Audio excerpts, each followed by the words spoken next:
ஆண்டவர் எதுல ரொம்ப வைராக்கியமா இருக்காரு தெரியுமா? எனக்குன்னு தர வேண்டியதை எனக்கு மட்டுமே தரதுல ரொம்ப வைராக்கியமா இருக்கிறார். ஜனங்க கேட்டாங்க தெரியுமா? சவுலுக்கு மேல குப்பியை திறந்து ஊத்தினார். குப்பிக்குள்ள எவ்வளவு தான் இருக்கும்? கொஞ்சம் தான் இருக்கும். கர்த்தர் தெரிந்தெடுத்து கொடுக்கிறார் தெரியுமா? அது கொம்பு.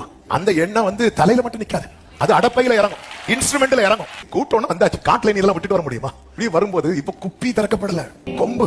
இந்த கொம்பு தாவீது வரது வர உயர்த்தப்படவே இல்லை, அப்படியே தாத்து பிடிச்சு வச்சிருக்கிறார். அது கூட இது தேவன் தரது, இது போதும் நம்ம சொன்னாலும் நிக்காது, ஃபுல்லா இறங்குது, கையில இறங்குது.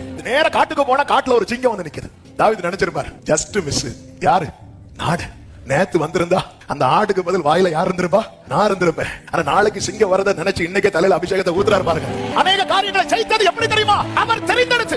ஒரு குப்பி தைலமே போதுமே நமக்கு. நம்ம மேல இருக்கிற அழைப்பு, நம்ம மேல இருக்கிற தெரிந்தெடுக்கிற காரியம், இதெல்லாம் கேட்டு வாங்கினதல்ல, இது தேவன் தீர்மானித்து வைத்தது. குப்பியில கொஞ்சம் தைலத்தை வைத்து ஊத்தினாரு தெரியுமா? அப்ப சவுலுக்கு போட்டியா ஒருத்தர் கிடையாது. ஆனா கொம்புல தைலம் கொண்டு வந்த போது 7 பேர் முன்னாடி நிக்கிறான். உங்க வாழ்க்கையில நீங்க சந்தித்திராத போட்டியை சந்திக்கிறீங்கன்னா உங்க அபிஷேகம் வேற.